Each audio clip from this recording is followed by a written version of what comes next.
La vie est trop courte, commençons par le dessert. Si pour vous la pâtisserie est un mystère, vous êtes au bon endroit. Bienvenue dans l'envers du dessert. Je suis Clémence Méran-Freinet, globe-trotteuse gourmande qui a fait des études littéraires, puis un CAP pâtisserie à Ferrandi en 2017. Et c'est là que j'ai rencontré Vincent. Et donc moi, c'est Vincent Paulès. Je suis un grand curieux passionné de pâtisserie qui suis passé de la gestion d'entreprise au CAP à Ferrandi avec Clémence. Je suis aussi très bavard, mais ça tombe bien, on est justement là pour discuter.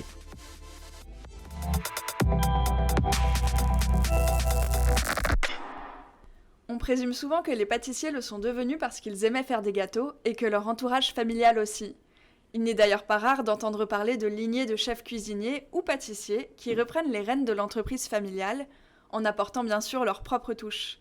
Le pâtissier serait alors tombé dedans étant petit, comme Obélix. Pourtant, comment naît la vocation quand rien ne nous y prédispose ?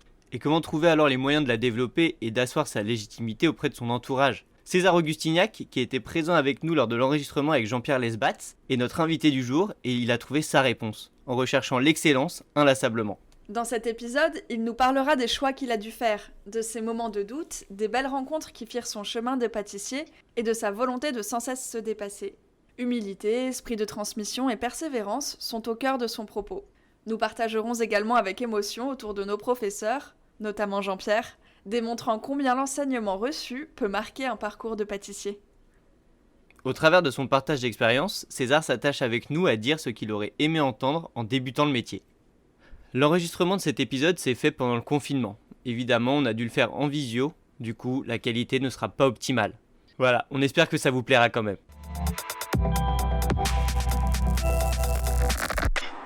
Bonjour César, qui es-tu ? On vient de se présenter à ton tour.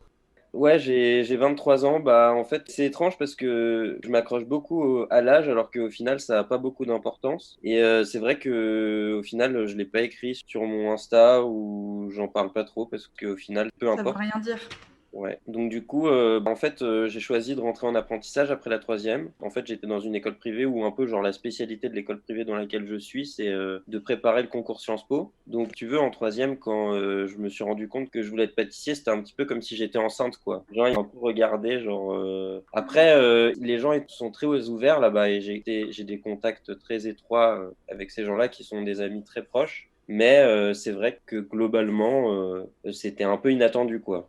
Et Ouais. même moi, j'étais un peu là, genre avec un espèce de bébé, genre j'étais là, genre bon, comment je vais l'élever, quoi. Donc du coup, j'ai cherché sur Internet comment élever au mieux cette vocation, tu vois. Et du coup, je me suis rendu compte qu'il fallait que je fasse un apprentissage et que les gens qui faisaient de la pâtisserie, ils faisaient des apprentissages en général. Moi, ça m'intéressait de faire un apprentissage. Tu vois, je sais pas, tu vois, j'ai senti que j'avais envie de faire ça. T'avais cette envie finalement d'apprendre par la pratique, c'est ça ? Voilà, exactement. Donc du coup, j'ai fait un apprentissage. Après, en fait, dans la première entreprise où je suis arrivé, Hugo et Victor. Et en fait, il faut savoir que donc ma mère, elle me disait non, mais n'y va pas, parce que elle pensait qu'il fallait que j'aille dans une petite entreprise au début, mais ensuite elle a changé d'avis, on en a parlé ensemble. Donc il y a eu un truc un petit peu où je me posais des questions s'il fallait que j'y aille ou pas. Ça a très vite évolué À cause du nom. ouais, à cause du nom, parce que voilà, c'était pas, on voulait pas se tromper, quoi. Ok. Donc, du coup, je suis allé là-bas et mon premier chef d'apprentissage, c'était Amaury Guichon, en fait. Tu Je commences suis bien. arrivé, je suis arrivé à l'entretien et en fait, je me souviens encore de l'entretien, je me souviens, genre, tu sais, comme si c'était hier. Et donc, j'arrive à l'entretien et la première chose que je lui ai dit, je lui ai dit bonjour, excusez-moi, je peux vous tutoyer. Et à l'époque, Amaury, il n'était pas du tout ce qu'il est aujourd'hui, en fait. C'était juste un jeune pâtissier de 22 ans, de 22 ou 23 ans, qui sortait d'apprentissage. Et je l'ai rencontré quand il était tout jeune homme, en fait. Donc, Waouh. pour moi, ça a été un exemple, quoi, tu sais, un grand frère qui m'a montré le chemin. C'est beau. Surtout que j'imagine que dans ta famille, on devait être un peu désemparé et pas avoir de modèle ou d'exemple à te proposer. Ouais, c'était très compliqué parce que déjà j'ai eu beaucoup de mal à rentrer en apprentissage de par le milieu dans lequel j'étais, c'était très compliqué. Souvent les gens ils disent ouais parce que ça se voit que je viens d'un milieu aisé. Du coup les gens ils disent ouais mais lui il a de l'argent, ses parents ils ont de l'argent alors tout a été facile pour lui. Il y a d'autres problèmes, c'est différent alors je suis pas du tout en train de me plaindre. C'est juste, il faut savoir que c'est pas parce que tu as de l'argent que la vie est facile, quoi. Et donc, Amaury Guéchon, premier chef d'apprentissage, et il voulait pas faire cette émission télévisée là sur France 2. Il va parce que je le harcèle. Moi, je suis quelqu'un de très, comment on dit, je fais une fixette sur les choses. Genre, Obsessionnel? je suis très très obsessionnel. Donc partout dans ma vie, donc avec la pâtisserie, tout le temps sur tous les sujets, je suis hyper obsessionnel. Et donc du coup, j'ai vu ce truc-là et en fait, je sais pas pourquoi, j'ai su que c'était pour Amaury. Donc du coup, je l'ai harcelé et je lui envoyais des messages sur Facebook, sur Messenger. Tous les 2-3 jours, je lui envoyais tu sais, le bulletin d'inscription. À l'usure. Voilà, donc à l'usure, il s'est inscrit à ce truc-là. Et de là, en fait, il est allé chez en fait, il a quitté Hugo Victor au bout de 6 mois où j'étais là-bas. Et il est allé chez un petit patron sur la recommandation d'Angelo Musa, qui lui a dit si tu veux préparer ce concours télévisé, il faut que tu ailles dans cette entreprise. Et en fait, cette entreprise, eh ben, ça a été mon patron d'apprentissage d'après. Ah, tu l'as suivi. Voilà. Donc en fait, Amaury, non, parce qu'Amaury, il a fait que 1 mois chez Carlos. Mais du coup, il m'a dit qu'il pensait qu'il fallait que j'aille chez Carlos parce que c'était une petite boulangerie. Au final, c'est à Bois-Colombes, c'est pas à Paris, il n'y a pas de paillettes. Mais tu vas bien apprendre. Et moi, avant de rentrer en apprentissage, j'avais hésité d'aller chez Victor. Au final, je suis allé dans cette petite boulangerie, pâtisserie. Et ça, c'est un peu le message à transmettre pour les gens qui commencent dans le métier. Tout est bien, tous les chemins sont bons et on fait les choses comme on a envie de les faire. En tout cas, moi, je pensais que c'était important d'aller dans des trucs qui nous mettent des paillettes dans les yeux, mais on n'est pas obligé de mettre la charrue avant les bœufs. Et la preuve d'ailleurs que cette expérience elle a été très bénéfique pour toi, c'est parce que encore aujourd'hui, t'es encore très lié à cette boutique. C'est ça. Mais comme on pourrait dire que c'était quand même une belle expérience de rencontrer Amaury, j'ai bien fait de suivre mon instinct d'aller chez Hugo Victor, même si c'était un mauvais instinct. Enfin, c'était un mauvais instinct pour l'apprentissage, mais j'ai quand même rencontré Amaury. Et après, il s'en est suivi une longue amitié sur plusieurs années avec Amaury. Donc, je regrette pas non plus d'être allé chez Hugo Victor. Tiens, je veux juste ajouter à ce point-là que je valide totalement ce que tu viens de dire. Moi, personnellement, j'ai fait mon apprentissage chez Fabrice Duconte. Du coup, c'est un pâtissier à Antony, donc c'est pas à Paris non plus, c'est pas forcément un grand nom, mais j'ai eu l'occasion de faire tellement de choses. On m'a laissé tout faire. Il faisait aussi des glaces, il faisait aussi du chocolat. J'ai pu faire aussi quelques journées en boulangerie. Quand j'étais à l'école et que c'était pas mes périodes de stage, mais que c'était par exemple la galette des rois, il m'a laissé venir et je pouvais passer au labo et continuer d'apprendre. Et d'ailleurs, on a gardé contact et il va probablement intervenir dans le podcast. Du coup, je valide le fait que ça marche aussi très bien comme ça et j'ai tellement appris. Et comment tu l'as rencontré? T'as envoyé t'as vu la boulangerie, tu mangeais tes pains au chocolat depuis que t'étais petite là-bas, ou t'as envoyé Ouais. ta lettre de motivation? Parce que c'est intéressant, tu vois, quand t'es pas dans le métier, tu sais pas comment trouver le truc, tu vois. Alors, il y a 2 anecdotes marrantes à propos de ça. Bon, déjà, moi, j'ai grandi à Antony. Du coup, c'est la ville où j'ai grandi. Donc, c'est un nom. C'est effectivement là où j'allais acheter mes pains au chocolat. Le fils de Fabrice Duconte, il était au lycée avec moi et au collège avec moi. Du coup, je le connaissais et c'était toujours lui qui, au goûter de classe, ramenait toutes les viennoiseries. Donc, ça, c'était rigolo. J'y suis allée au culot, c'est-à-dire que je le connaissais pas. Et puis, par ailleurs, mon parcours scolaire me menait pas du tout à ça et je suis pas aussi jeune que toi quand tu as commencé évidemment, et du coup j'ai juste cherché à rencontrer le patron. Donc je venais dans la boutique tôt le matin et tant que j'ai pas vu le patron pour lui demander en face à face, je partais pas en fait. J'ai fait ça tous les jours pendant 1 semaine. Puis au bout d'un moment, les vendeuses, elles ont un peu lâché l'affaire et elles ont dit bon ok, tu peux monter le rencontrer. Donc voilà. Et ce qui est rigolo, c'est que il connaît très bien Monsieur Lesba, qui est notre prof de pâtisserie. Et ça, c'est un hasard le plus total parce que moi, c'est à Antony, donc c'est pas à Paris et ils se connaissent très bien. Et en fait, Monsieur Lesba, plusieurs fois, quand il avait des jeunes à Ferrandi qui peinaient à trouver un apprentissage, il lui a envoyé. Du coup, je suis arrivée à l'oral de Ferrandi et j'avais déjà mon contrat chez Duconte. J'avais déjà le contrat chez le mec qui sauvait les mises. Et j'ai passé l'oral avec Monsieur Lesba et il m'a dit « T'as déjà trouvé une pâtisserie ?» Et j'étais là « Oui, oui. » Et il me dit, c'est où? Et je dis, je pense pas que vous connaîtrez, c'est à Antony. Et donc, c'était énorme. Ah, Voilà. il a dû te faire son regard de filou là. J'aurais Très, bien très aimé voir drôle. ça. J'aurais bien Non, aimé mais voir tu ça. sais, tout en retenue, il m'a dit, je le connais bien, le petit Fabrice. J'adore quand il a cette petite intonation là. Je vois très bien. Je vois très bien. Non. Allez, donc, on t'a quitté chez Carlos. Donc du coup, chez Carlos, en fait, je suis arrivé à la fin de mon CAP pâtisserie et là, en fait, depuis avant que je rentre en apprentissage, j'avais décidé que je voulais faire les MAF parce que justement, comme je venais de ce milieu un peu où il fallait que je voulais dire voilà, j'ai fait de la pâtisserie, mais je vais pas juste faire un apprentissage en CAP. Et je Un voulais peu de dire voilà, légitimité. voilà, je cherchais une légitimité, quoi. Donc, du coup, j'ai dit, voilà, à Ferrandi, moi, je veux faire les MAF. Donc, ils m'ont dit, bah, ok, bah, si tu veux faire les MAF, il faut rester chez nous. Donc, du coup, il faut que tu fasses un CAP boulangerie. Donc, du Tu as appris coup, en cours de chemin les conditions.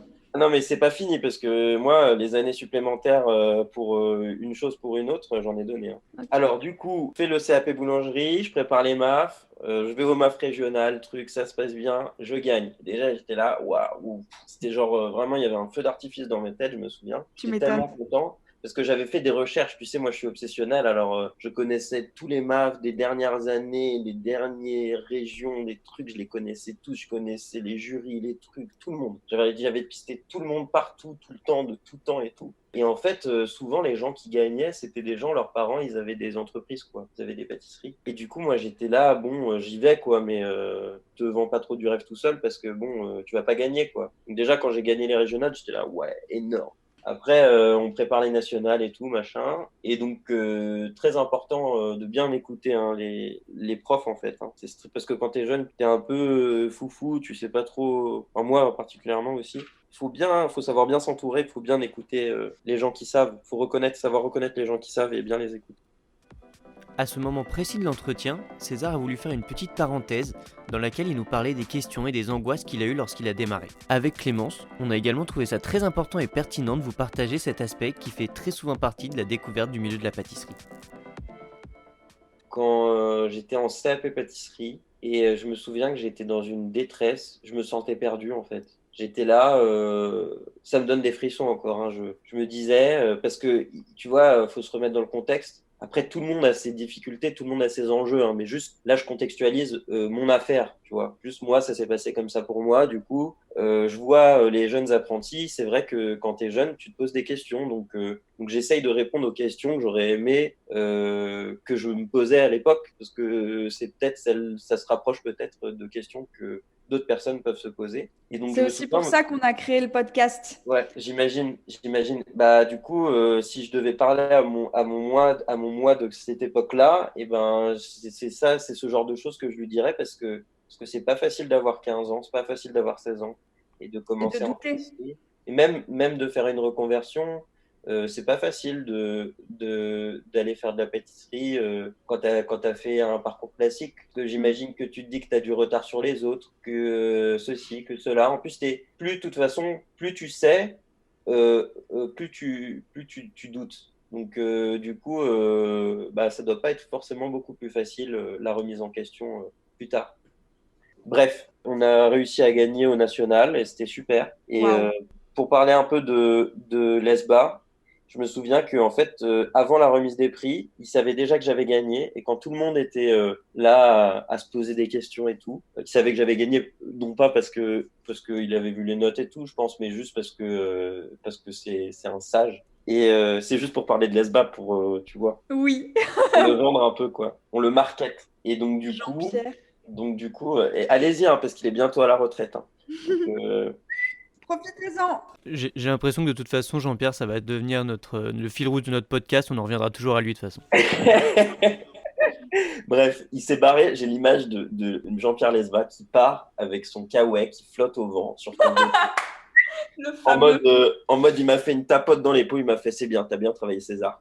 Et le matin, quand je suis arrivé, Quand j'arrive dans le labo, je me souviens aussi de Jean-Pierre qui me dit putain, t'es beau comme un camion. Ça va me rester, tu vois. Tu sais, quand t'es pas bien le matin, t'arrives, t'es tendu comme jamais. Mais vraiment, je vais passer les détails, c'est trop hardcore, mais t'es pas bien, quoi. T'es un steak congelé qu'on te jette dans une poêle bouillante avec un peu trop d'huile d'olive, tu vois. Et là, t'as Jean-Pierre qui te dit que t'es beau. Voilà, et là, il y a Jean-Pierre qui vient de voir et qui fait putain, t'es beau comme un camion. Donc, du coup, après les MAF, en fait, chez Hugo et Victor, mon chef, c'était Amaury. Chez Marquez, mon chef, c'était Rémi Lemeau, beaucoup moins connu, mais qui était en fait dans la même promotion que Amaury en BTM chez le nôtre. Et qui, par conséquent, est même promotion que Ken Thomas aussi, qui a été chef du Westin à Paris, qui maintenant est chef d'une école à Monaco. Donc, c'était un peu tous le même crew. Et donc, j'ai eu les deux chefs, en fait, qui étaient issus un peu du même enseignement, du même milieu, qui avaient un peu le même genre de valeurs. Et en fait, ils m'ont bercé, autant que j'ai pu bercer Amaury à faire son concours télévisé, bah moi, on m'a bercé à aller chez le nôtre. Et donc, en Ah, fait, depuis que j'étais tout bébé en pâtisserie, eh ben, on me disait putain, tu sais, chez le nôtre, putain, tu sais, chez le nôtre, nous, chez le nôtre. Et donc, du coup, quand je voyais ces mecs-là, quand j'ai vu Amaury avec son niveau, que j'ai vu Rémi avec son niveau, et que je voyais qu'ils étaient si différents, mais qu'ils étaient si épanouis et qu'ils avaient leurs qualités et leurs défauts, chacun. En fait, je me suis dit qu'il fallait que j'aille chez le nôtre, quoi. Donc, voilà, j'avais cet objectif, les MAF. Donc, j'ai fait les MAF, j'ai gagné, mais même aujourd'hui, pas vraiment totalement réalisé, en fait. Tu vois, c'est comme ça s'est fait, quoi. J'ai fait mon taf, et puis et ça a payé, ouais. voilà. Pour autant, je crache pas sur ce que j'ai fait, mais juste, enfin, voilà, c'est peu importe. Et donc, du coup, après, je suis allé faire mon apprentissage chez le nôtre. Donc, j'ai fait, en fait, quand j'ai postulé chez le nôtre, je suis arrivé chez le nôtre et je venais de gagner les MAF 2 jours avant. Ils m'ont dit, OK, si tu veux aller chez le nôtre, que tu veux faire ton BTM chez nous, il faut que tu fasses une mention pâtisserie avant. Ah, c'est reparti. Voilà, donc moi j'étais là et putain j'étais mais inarrêtable, tu sais j'étais obsessionnel et tout et je suis toujours obsessionnel mais juste genre hyper impatient, hyper impatient. Et donc du coup j'arrive et putain ils me disent un nouveau mur quoi, tu feras une mention pâtisserie. Je fais la mention pâtisserie. Au Toujours à final, Ferrandi. toujours, non après je suis allé à l'EBP, EBP, ok. donc le BP, qui est une école plus familiale, mais qui est une très bonne école tout de même. Et je dis ça vraiment sans langue de bois, hein. C'est deux styles différents, mais c'est une très bonne école aussi. Et pas parce que c'est pas Ferrandi que c'est pas bien, quoi. C'est juste différent. Donc du coup, mention pâtisserie chez le nôtre. Et du coup, j'ai décidé de faire les Olympiades sous les conseils de Jean-Michel Briand, qui me disait qu'il fallait que je fasse les Olympiades. Du coup, je fais les Olympiades avec le Qu'est-ce que nôtre. c'est les Olympiades pour ceux qui ne Donc, sont pas familiers? Les Olympiades, c'est les Jeux Olympiques des métiers de l'artisanat pour les moins de 23 ans. Mais c'est vraiment ça, hein, je suis allé aux internationaux à Abu Dhabi en 2018, 2017 peut-être. Et on est vraiment dans le même genre de contexte que des Jeux Olympiques, une remise des prix, c'est le genre de truc, t'as des frissons dans le dos, quoi. Mais même en tant que supporter, c'est quelque chose de très fort, quoi. Donc t'as des sélections régionales, après t'as des sélections nationales, après t'as des sélections parfois par continent, je crois. Non, il n'y a pas de sélection par continent pour la Coupe du Monde. Pas de sélection par continent. Ça va direct aux sélections au finale internationale parce que tous les pays sont représentés. En fait, chaque pays a son équipe, si je me trompe pas. Chaque pays a son équipe et c'est une expérience incroyable. Les MAF, c'est bien, hein, mais les Olympiades, C'est un niveau au-dessus. c'est un truc de malade. T'as une équipe de France d'encadrement sportif et mental. Le chef de l'équipe d'encadrement France, c'est Stéphane Greno. J'arrive plus à me souvenir, mais je crois qu'il s'appelle comme ça. Et d'ailleurs, alors j'y pense que maintenant, alors qu'on est déjà passé aux Olympiades, mais MAF, dont on évoquait tout à l'heure, c'est meilleur apprenti de France. Voilà, pour ceux qui ne le savaient pas. C'est ça. Donc t'en as deux. Les MAF, t'en as deux. T'as les MAF de la Confédération et les MAF des MOF. Donc en fait, il faut savoir qu'en pâtisserie, j'explique parce que c'est spécifique à la pâtisserie. Et en fait, à un moment donné, ils sont frités la Confédération et les MOF. Et en fait, la Confédération, ils ont dit, bon les gars, nous, on va faire notre propre MAF. Et, D'accord. et ils ont bien fait parce que le leur est très très bien. Quoi qu'il en soit, il y a deux MAF différents. Tu as la Confédération et les MOF. Moi, j'ai fait celui de la Confédération. Donc, tu as un seul gagnant national. Il n'y a pas à avoir une moyenne. Puis voilà. Et donc, du Ok. coup, les Olympiades, Expérience incroyable, je conseille vraiment, même si vous pensez que vous n'avez pas le niveau, on s'en fout, quoi. En fait, d'avoir peur de l'erreur, c'est super français au final quand tu regardes. Faut pas avoir peur de faire des bêtises, t'y vas et puis voilà, et tu te tapes la honte, tu te tapes la honte au moins. Tu t'es entraîné, tu as essayé de te dépasser, et voilà, enfin, faut pas avoir peur, moi je pense, c'est de faire ce genre de truc, on s'en fout Et que comme tu le dis, toute expérience est bonne à prendre. toute expérience est bonne à prendre. Et les Olympiades, pour peu que. Tu vois, les MAF, moi, quand je les ai faits, je pensais pas que j'allais passer les régionales. Pour peu que tu passes, que tu aies un problème de confiance en toi ou que tu aies de la chance cette année-là, qui n'est pas un niveau très très élevé ou que peu importe, il faut se faire confiance, il faut essayer, quoi. Et est-ce que du coup, avec ton titre de MAF, tu allais aux Olympiades avec une mentalité différente que quand tu t'es inscrit au MAF, une mentalité peut-être plus ambitieuse? Ah ouais, ah non, mais en plus, j'avais le nôtre et tout derrière. J'étais, tu sais, ils me faisaient bien comprendre que je représentais la maison. Eux, quand ils t'entraînent et qu'ils te font confiance, tu as de l'argent derrière, tu as des gens qui sont là pour toi. Là-bas, tu as 20 apprentis. Si tu t'en sors bien, moi, j'avais 5 personnes qui m'aidaient, qui restaient le soir. J'avais qui m'épaulaient. Toujours dans les concours, tu fais jamais les trucs tout seul, hein, tu as toujours des gens qui t'aident. Ouais, c'est Donc, une équipe. pour les MAF, moi j'avais Corentin qui m'a aidé, qui l'année d'après les a fait et les a gagnés. Donc c'est une très belle histoire d'amitié. Et j'avais une fille qui s'appelle Camille Schwalm Bernardin, qui maintenant doit travailler dans un restaurant. J'ai pas regardé récemment ce qu'elle faisait, mais bref. Donc du coup, Et juste tu as pour toujours des Corentin, gens il autour de s'agit de toi. Corentin Poirier-Martinet. C'est Je ça. replace. Et donc, du coup, et pour les Olympiades, j'avais Clément Jarniac chez le nôtre, qui maintenant est sous-chef au Jardin Sucré. Chloé Barthelmé, qui maintenant est responsable de la pâtisserie au restaurant Yannick Delpech à Toulouse, qui fait une très belle pâtisserie. Le Jardin Sucré, c'est très bien aussi d'ailleurs. Tout à fait, le Jardin Sucré, une adresse qu'on vous recommande. Et tu avais Simon Bienvenu qui m'a énormément aidé, qui maintenant est consultant pour Gaëtan Paris dans des entreprises. Et qui fait du consulting des extras. C'est un mec, il a un niveau, il a un talent monstrueux. C'est un monstre. Tu as Fabien Emery. Mon coach, c'était Jean-Christophe Janson qui, genre un an après, a eu les MOF. Donc, Ouais. et Guy Krenzer qui chapeautait le tout. Enfin Ah bref, oui, t'as une équipe, tu sais, tu peux pas dire j'y vais pour participer, quoi. ouais. En fait, c'est tes premiers ou alors t'es deuxième. Mais normalement t'es premier, quoi. Et alors, ça a donné quoi? Du coup, j'ai été deuxième en fait à 3 points sur 600. Oh, Donc du coup, c'est j'ai rien. Emmanuel Lecanu, qui était le responsable de sélection à l'époque, qui est venu me voir à la, à la remise des prix et qui me dit ouais, bah écoute, désolé, mais 3 points sur 600, mon ami. En fait, j'avais 19 ans et j'avais l'âge de refaire le concours. Et celui qui a eu 3 points de plus que moi, qui s'appelle Louis Agnolet, qui est maintenant travaille dans son entreprise, l'entreprise familiale à Annecy, qui, soit dit en passant, était plus fort que moi, hein. Je remets pas du tout ça en cause, mais vraiment pas une seconde. Et c'est pas de la fausse modestie ou quoi que ce soit, Fair c'est play. vraiment. Et j'aurais bien aimé gagner, hein, même aujourd'hui. Bon, pourquoi pas, quoi. Mais c'était une magnifique expérience parce que j'ai été partenaire d'entraînement, je l'ai aidé dans ses entraînements. Donc j'ai beaucoup, beaucoup appris et d'aider, apprendre à aider, apprendre à être là pour les autres. C'est quelque chose d'important. Et ça apporte beaucoup de bonheur et beaucoup d'épanouissement aussi. Donc, Et là, tu parles de apprendre à aider, ce que tu as d'ailleurs fait, toi, pour la participation de Corentin pour les MAF un an après toi. c'est ça. Mais ça, c'était avant, ça s'était passé avant.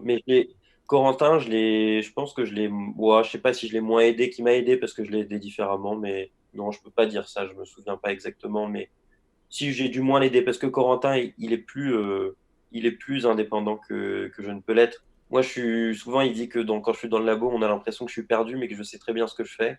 Et lui, il est pas perdu, il sait très bien ce qu'il fait. Donc, il y a un décalage entre nos deux caractères.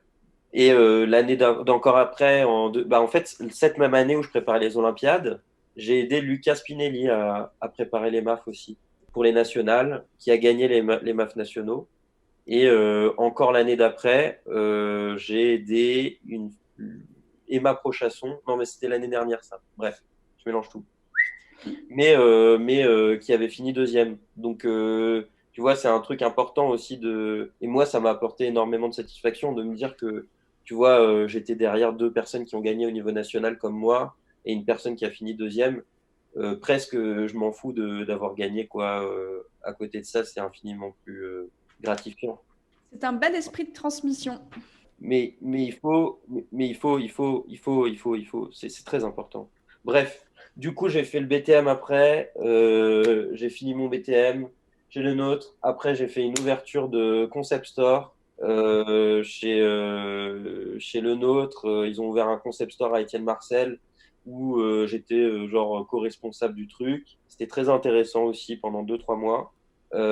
Après, j'ai continué. En fait, pendant un moment, je devais travailler chez Amaury. Alors là, on entre dans un peu genre le tunnel des déceptions que j'ai subi ces 2 dernières années. César en est à un tournant dans sa vie, provoqué à la fois par sa conscience de plus en plus aiguë de ce qu'il veut et de ce qu'il ne veut pas faire, et par la conjoncture actuelle. C'est ce dont il va parler maintenant. Donc, d'abord, je devais aller chez Amaury, aux États-Unis, le rejoindre. Au final, pour des raisons, c'est une longue histoire et c'est la faute à personne. C'est juste que lui, il a évolué, il s'est intéressé à des choses, mais c'est pas. C'est peut-être aussi le moment où c'est l'expression de ta propre personnalité en pâtisserie, et C'est plus ça, c'est seulement ça, en tant que petit c'est frère. ça, c'est ça, exactement. Probablement, probablement. C'est comme ça, quoi. C'est la vie. Oui, je crois que c'est la meilleure manière de le résumer. Donc, du Ok, coup, du coup, dans le tunnel des déceptions, il y en a alors d'autres? le tunnel des déceptions, numéro un, je pensais que j'allais avec Amaury depuis toujours. J'avais un peu fait les concours et tout. Je me suis dit, putain, tac, je vais mettre tout ça sur mon dossier pour aller aux États-Unis. Je peux aller avec Amaury. Après, je me suis dit, bon, j'ai envie, je kiffe Amsterdam, j'adore cette ville. C'est une ville, et quand tu y vas, faut pas juste aller dans le centre. C'est une ville exceptionnelle pour faire du vélo et me promener dans la ville. Et j'adorais, quoi, parce que je suis un fan de musée. Et c'est la ville, je crois, au monde où il y a le plus de musées. Du coup, genre, tu sais, tu te promènes, tu fais, oh putain, un musée que j'avais jamais vu. Oh putain, il y a un autre musée. Et tu sais, moi, Puis en vélo en plus, pour le côté ouais, développement durable. tu sais, je voulais vraiment y aller. Du coup, je me suis dit, bon, je vais y aller. J'ai cherché des trucs, j'ai fait des entretiens. Et au final, ça n'a pas collé parce que c'est comme ça, c'est la vie. Je vais pas te. Parce que c'est toujours pareil, c'est des Ok, histoires. numéro 2. Numéro 2. Après, je devais aller. Donc, je suis allé à la Tour Eiffel, en fait, parce que, en fait, il y a un chef de Macao qui cherchait un chef pâtissier qui s'appelle Fabrice Vulin, qui était chef au Tasting Room, qui était un restaurant 2 étoiles à Macao. Et l'année dernière, à la même époque, ils m'ont contacté via Guy Krenzer parce qu'ils ont dit voilà, on cherche un chef pâtissier jeune, parce qu'on a envie de renouveau. En fait, on veut aller décrocher les 3 étoiles. Et du coup, Guy Krenzer, il a tout de suite pensé à moi et que je l'appelle. Et on s'entend super bien, le courant il passe super bien. Et donc en juin, il me dit bon, moi j'avais jamais fait de restauration. J'avais une formation solide, des bonnes bases en pâtisserie, de par chez le nôtre, de par mon cursus. J'avais un CV qui correspondrait pour avoir les visas et tout. Du coup, il m'a dit, bon, quand même, il faut que tu ailles dans un resto. Donc, du coup, Guy Krenzer, il me place. Au début, je devais aller au Précathlon. Au final, je vais à la Tour Eiffel. Et je vais à la Au Tour Jules Eiffel, Verne, du coup. au Jules Verne. Et magnifique expérience, j'ai énormément appris. C'était très dur, plein de raisons, c'était très dur. Et des raisons personnelles qui ont fait que cette expérience a vraiment été très, très, très, très compliquée. Et, euh, et en plus, ils ont été durs avec moi parce que je suis arrivé, que j'étais sous-chef et que j'avais 23 ans. On veut bien te croire. Ouais, et c'était dur, très, très dur. Mais au moins cette expérience, elle t'a apporté de pouvoir te faire la main au niveau du dessert à l'assiette, quoi. Exactement. Ensuite, je place un second à Macao, début décembre, qui s'appelle Thomas Planquel. Et donc, je le place à Macao pour qu'il soit mon second. Il y va avant moi pour former l'équipe et tout, parce qu'en fait, il y avait une histoire de transition en fait, d'équipe.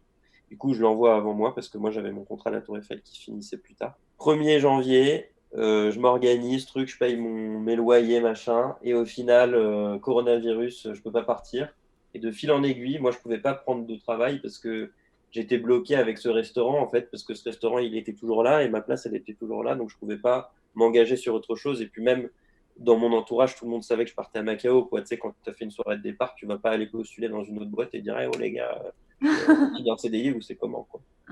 Ouais. Donc du coup, j'étais là, du coup, c'est pas grave, hein, j'ai fait un peu de trucs, hein, des extras à droite, des extras à gauche, des projets un peu. Au final, le restaurant a fermé et j'ai pu travailler. Et voilà, nous en sommes là. Voilà. Et donc, du coup. Tout reste à faire. Je voulais, ouais, exact. Juste, je voulais dire un truc parce que pendant toutes ces années, tu as eu le cursus et je vais survoler parce que c'est moins intéressant, mais on ne s'est pas arrêté. Je dis on parce que avec Corentin Poirier-Martinet et Luca Donato, pas Luca Spinelli qui a fait les maths, Luca Donato, en fait, on s'est rendu compte que si on voulait avoir des bonnes places, il fallait qu'on fasse parler de nous. Et du coup, on a dit, avant même de faire ce constat-là, on faisait déjà des trucs ensemble. On a dit, putain, les gars, on fait des trucs ensemble, on fait des pièces et tout, le week-end, la nuit et tout. On va faire des trucs concrets ensemble. Du coup, on a fait ce trio pâtissier à l'époque quand on était en BTM. Est-ce qu'il a un nom? Ouais, le trio pâtissier. Et d'ailleurs, moi qui suis un peu vos expériences, vos projets via toi et via également Lucas que je connais un peu car on a travaillé ensemble Où ça? chez Acide. Ah ouais. Et ce que je trouve super intéressant dans vos projets, c'est vraiment le mélange que vous apportez entre pâtisserie et beaucoup d'art, parce que toi, je sais que tu aimes beaucoup l'art. Et voilà, je trouve ça super varié et vraiment super intéressant, quoi. Moi, je vais juste dire un truc pour rebondir vis-à-vis de ça. C'est pour ça que j'ai voulu absolument parler de ce truc-là. C'est que pour moi, il est très important, et pour beaucoup de gens d'ailleurs, je dis pour moi, mais pour beaucoup de gens, mais il faut le savoir, il est très important de pas juste se cantonner à faire de la pâtisserie. Que tu aies des ambitions ou pas, hein, je pense qu'il est important et encore plus si tu as des ambitions, il est important de regarder ce qui se passe autour, de s'intéresser à l'art. L'art, ça intéresse personne au début. C'est comme si tu disais, ouais, mais l'espagnol, ça me saoule, je comprends rien. C'est un peu la même chose, quoi. Donc en fait, il faut s'intéresser à tout. Pour moi, il faut s'intéresser à toutes les choses qu'il y a autour de la pâtisserie parce que ça t'ouvre les yeux sur des choses en pâtisserie, ça te fait réfléchir différemment. Et de le faire, ça nous a fait réfléchir différemment, Lucas, Corentin et moi, et c'était très important. Donc c'est important de ne pas juste faire de la pâtisserie et de se faire plaisir, si possible, en faisant d'autres choses. Parce qu'il y a beaucoup de gens comme ça qui font que de la pâtisserie et c'est pas bon. C'est pas bon même juste pour sans parler de ton évolution en pâtisserie, mais juste pour ton bien-être, en fait, c'est très mauvais. Mais j'ai été dans cette période, hein, je dis pas ça en mode je suis, tu vois. Quand je préparais les MAF, je faisais que de la pâtisserie. Et quand je compare mon état aujourd'hui et l'état que j'avais à cette époque, il faut s'ouvrir sur d'autres choses, c'est important. Et ne pas rester dans ton coin. Et ne pas rester dans son coin, ne pas oser parler, c'est important. Tu vois, ce que tu me dis, moi, ça m'évoque les gens qui ont des difficultés. La pâtisserie, c'est quelque chose de difficile. Faut pas se faire d'illusions. C'est tout ce que j'ai fait jusqu'à présent. Le nombre de jours où je me suis réveillé et j'avais la boule au ventre, je pourrais même pas les compter. Il faut être fort, il faut croire en ses rêves, croire en ses convictions, mais il faut être conscient quand même des difficultés du métier. Il ne faut pas se faire d'illusions. C'est parfait ce que tu dis, ça correspond au titre de notre podcast et c'est exactement c'est la réalité qu'on voulait montrer aussi. Merci beaucoup César pour ce partage, nous sommes certains que tu vas en aider beaucoup. On en retiendra qu'il ne faut pas rester dans son coin, savoir reconnaître les gens qui savent, travailler en équipe ou encore garder les yeux ouverts sur tout ce qui se passe autour et en dehors de la pâtisserie pour s'en nourrir. Car la pâtisserie, c'est un métier d'artisan et de passion, évidemment, mais qui nécessite également un dur labeur, et dont il faut connaître la réalité avant de se lancer. Si vous voulez retrouver César, vous pouvez le suivre sur Instagram, césar.augustiniak, Augustiniak AUGUSTYNIAK. Vous allez voir, c'est un Instagram qui donne très très fin, et où toutes les photos sont vraiment magnifiques. Et César nous a fait également un petit cadeau, qui sera partagé sur notre Instagram. C'est une recette de cookies noisettes vegan, ce qui fait une très bonne transition avec un autre épisode qu'on va enregistrer avec César sur le développement durable. Est-ce que pâtisserie et développement durable, le mariage est-il possible? On verra ça dans un prochain épisode qui arrivera un peu plus tard. Vous pouvez nous retrouver sur notre Mapster, l'envers du dessert tout attaché, sur lequel on partage évidemment toutes les adresses qu'on a évoquées. Et bien sûr, si ça vous a plu, vous pouvez vous abonner sur votre plateforme d'écoute préférée, nous mettre 5 étoiles par exemple, ça nous ferait très plaisir, ou alors un petit commentaire pour nous donner votre avis. Sur ce, on vous dit à mercredi prochain. À la semaine prochaine!